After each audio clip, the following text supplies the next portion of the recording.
Assalamualaikum warahmatullahi wabarakatuh.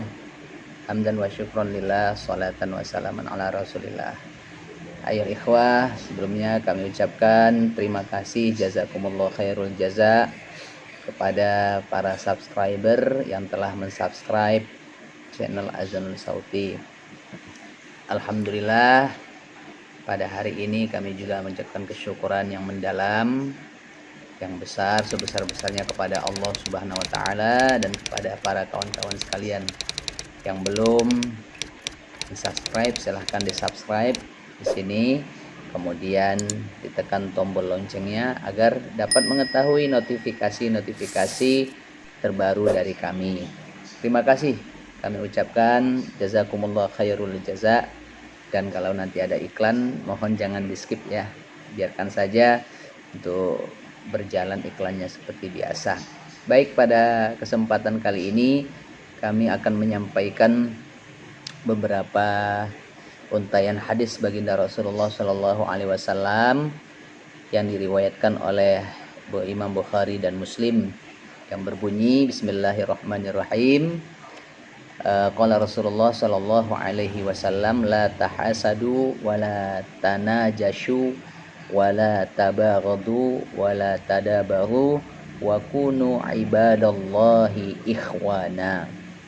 Artinya, la tahasadu, jangan kalian saling mendengki, wala tanajashu, jangan saling najasyi, wala tabaghadu, jangan saling membenci, wala tadabaru, jangan saling membelakangi, wa kunu ibadallahi ikhwana, dan hendaklah kalian semuanya menjadi hamba-hamba Allah yang bersaudara. Kata Al-Hafiz Ibnu Hibban, saudara, bahwa kewajiban orang yang berakal adalah menjauhi sifat dengki pada seluruh keadaan. Karena perangai yang terendah dari orang-orang yang kena penyakit dengki atau hasad, dia tidak ridho dengan ketentuan Allah Subhanahu wa ta'ala yang diberikan Allah kepada saudaranya. Maksudnya begini, kalau misalnya dia melihat ada orang yang diberikan kenikmatan, lalu kemudian dia merasa panas hati, nah ini sama saja artinya dia tidak ridho dengan pemberian yang Allah berikan kepada dia. Yang kedua, seakan-akan kita sama saja menginginkan kebalikan yang menjadi sebuah keputusan Allah kepada orang tersebut. Begini, Allah sudah memutuskan dia diberikan oleh Allah kenikmatan, ya. Tapi kita tidak ridho dengan ketentuan Allah tersebut. Nah, kita ingin sebaliknya, ya, supaya dia mendapat kecelakaan dan lain sebagainya. Inilah sifat yang menunjukkan betapa jiwanya sangat rendah. Ya. Kemudian yang ketiga, disertai ada keinginan dalam hati agar nikmat yang diberikan Allah kepada si fulan yang kita dengki tersebut hancur dan hilang darinya. Nah, ini dengki, saudara-saudaraku. Nah, dengki ini merupakan sifat iblis. Ya, karena yang pertama kali terkena penyakit dengki ini adalah iblis. Ya, di mana ketika Allah menciptakan Nabi Adam alaihi salam, Allah melebihkan Adam di atas iblis. Bahkan Allah memerintahkan malaikat agar bersujud kepada Adam alaihi salam. Muncullah ketika itu sifat dengki iblis tersebut dan kesombongan dia. Karena selama ini iblis diberikan kelebihan di atas seluruh malaikat. Nah, rupanya Allah ciptakan makhluk berupa manusia yang dinamakan Adam, dilebihkan sedikit di atas darinya. Maka itu sifat dengki seringkali menimpa orang-orang seperti ini. Nah, orang yang tadinya diberikan kelebihan, kehebatan, ya, orang-orang yang memuji dia, ketika di saat itu kemudian ada saingannya yang ternyata lebih hebat daripada dirinya. Nah, maka orang-orang yang kurang ikhlas biasanya akan terkena penyakit kedengkian, saudara-saudaraku. Ya, dia tidak mau melihat kawannya, temannya, saudaranya lebih dari dia. Ini sangat berbahaya sekali, saudara-saudara. Ya. Nah, orang-orang yang ikhlas di dalam berdakwah, insya Allah dia tidak akan dengki, saudara-saudara. Ya, justru ketika ia melihat ada yang lebih baik, ada yang lebih berilmu, dia malah bersyukur kepada Allah karena keikhlasannya itu. Makanya kedengkian itu terjadi akibat daripada orang menginginkan dunianya. Kedengkian itu biasanya karena ingin dilihat lebih. Kedengkian itu biasanya karena dia ingin punya pamor. Karena dia terbiasa punya pamor, ketenaran, kemudian pamor dan ketenarannya turun. Ya, karena ada saingannya. Nah, seringkali itu muncul rasa dengki. Nah, ini tidak lain dan tidak bukan terjadinya pada orang yang tidak ikhlas. Bagi orang-orang yang menginginkan pamor kehidupan dunia, mereka tidak akan pernah senang terhadap kelebihan yang Allah berikan kepada saudaranya. Kalau orang yang ikhlas nggak seperti itu, saudara-saudara, ya, dia malah bersyukur kepada Allah bila mana kala ada yang lebih dari dia, lebih alim dari dirinya, yang lebih bisa bermanfaat bagi manusia. Orang dengki, yakinlah, ruhnya tidak akan tenang. Ya, badannya tidak akan pernah beristirahat kecuali kalau melihat nikmat yang diberikan kepada orang yang ia dengki itu hilang. Ya, pikirannya tidak akan pernah berhenti memikirkan kelebihan-kelebihan yang Allah berikan kepada orang lain yang lebih dari dirinya. Terus difikirkan bagaimana caranya menghantam, bagaimana caranya menghilangkan kelebihan-kelebihan yang dimiliki oleh orang lain. Nah, mungkinkah seorang hamba, ini renungan buat kita bersama, mungkinkah seorang hamba merubah takdir yang telah ditentukan Allah kepada orang lain? It is impossible. Mustahil, ini nggak mungkin. Kalau Allah sudah menentukan nih, misalnya si fulan diberikan nikmat ini, ya, walaupun seluruh dunia menghalangi agar si fulan itu tidak dapat nikmat dari Allah tersebut, ini tidak akan pernah bisa. Tidak akan pernah bisa. Dan kemudian dia merasa panas dengan ketentuan Allah yang diberikan kepada orang. Ya. Kalau Allah sudah menentukan si fulan diberi nikmat, satu makhluk pun tidak akan mampu untuk menghalanginya. Ya. Nah, kita tidak ridho dengan ketentuan Allah. Ketika kita tidak ridho dengan ketentuan Allah, ya, kita merasa kesal, benci, panas dada, kita melihat seseorang ternyata diberikan kelebihan-kelebihan. Ini sangat bahaya. Inilah yang menunjukkan bahwa kerdilnya jiwa seseorang. Ya. Dia tidak bisa menerima itu. Innalillahi wa inna ilaihi raji'un. Na'udzubillah summa na'udzubillah. Semoga Allah menghindari kita dari sifat kedengkian, saudara-saudara. Nah, lantas pertanyaannya, bagaimana cara melawan sifat dengki dan rasa dengki ini kepada orang? Ya, kita harus ikhlas dan ridho dengan ketentuan yang Allah berikan. Kedengkian ini harus diobati dengan kita mencintai saudara kita. Apa yang kita cintai untuk diri kita? Ya, apa yang kita cintai, apa yang kita senangi untuk diri kita, begitu juga kita kepada orang lain.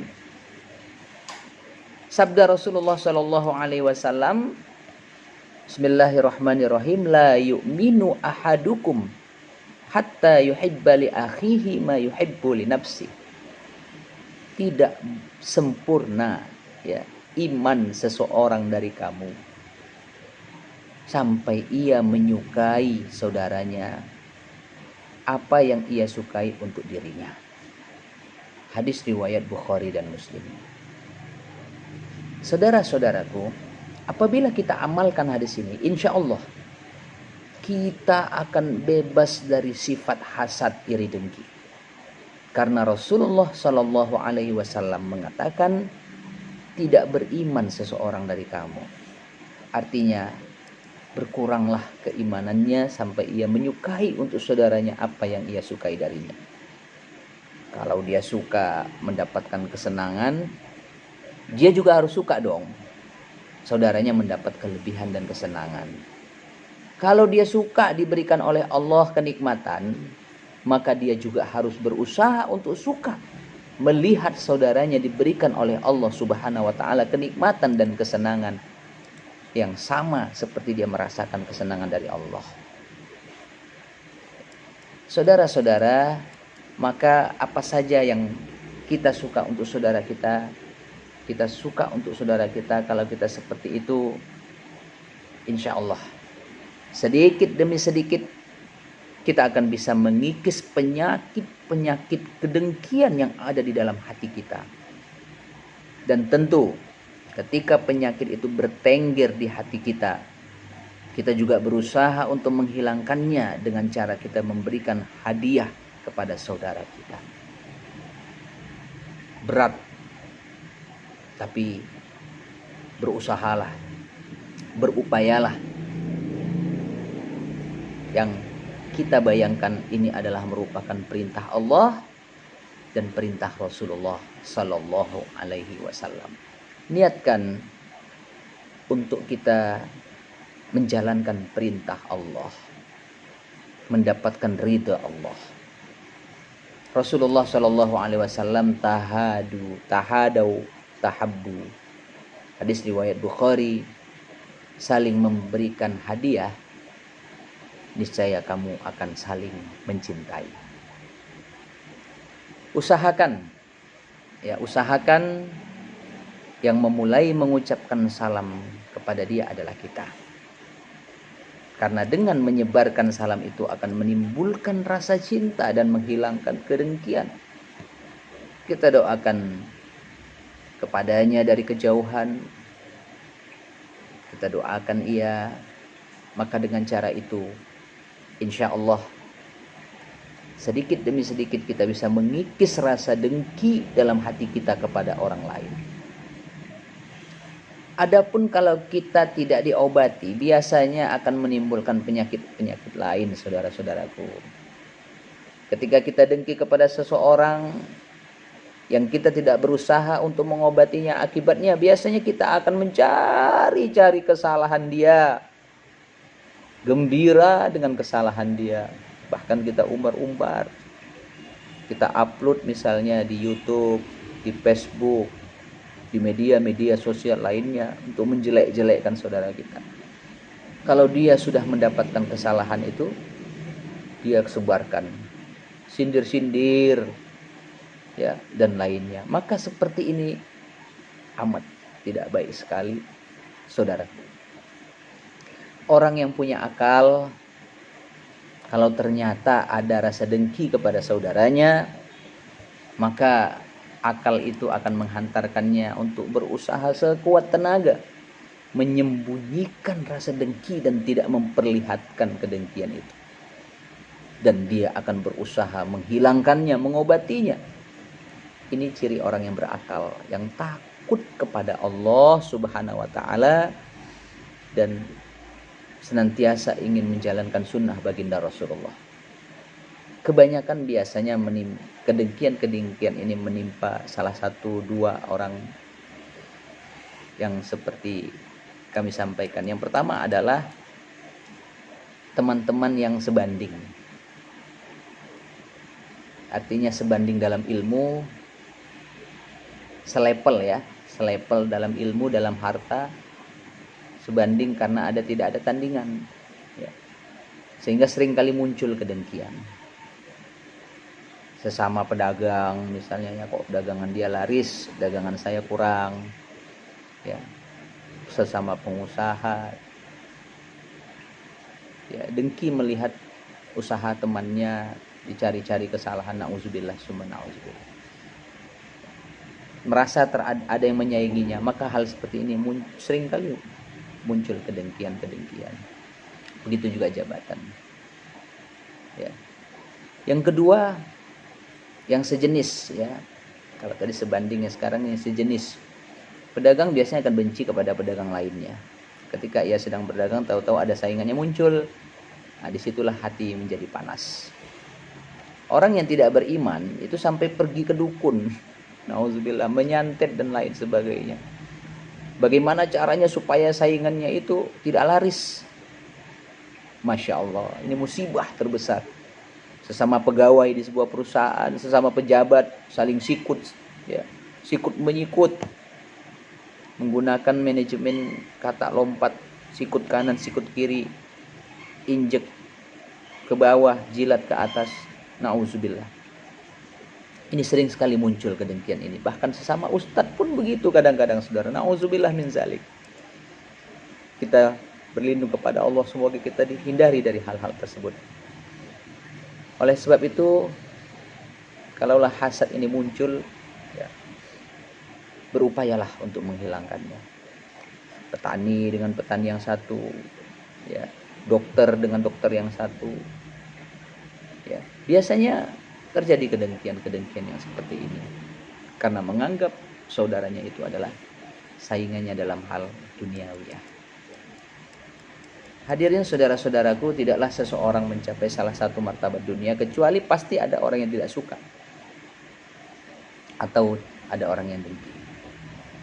Dapatkan kedudukan, kehormatan atau sanjungan apapun, pasti selalu akan ada yang membenci kita. Makanya Imam Az-Zahabi dalam kitab Syiar Alamin Nabula menyebutkan tidak ada seorang pun ulama yang telah sempurna dalam kebaikan kecuali pasti ada orang bodoh atau ahli maksiat yang akan menjelek-jelekkannya. Demikianlah kajian kita pada Jumat malam ini, moga-moga bermanfaat. Kita berdoa kepada Allah, mudah-mudahan kita terlindung dari kedengkian. Jangan lupa ya, saudara-saudaraku, di subscribe yang belum subscribe dan di klik loncengnya. Insya Allah notifikasi terbaru akan terus kita upload di channel kita ini. Dan kalau ada iklan jangan di skip, silakan ditonton. Terima kasih. Hadanallahu wa iyyakum ila siratil mustaqim. Wassalamualaikum warahmatullahi wabarakatuh.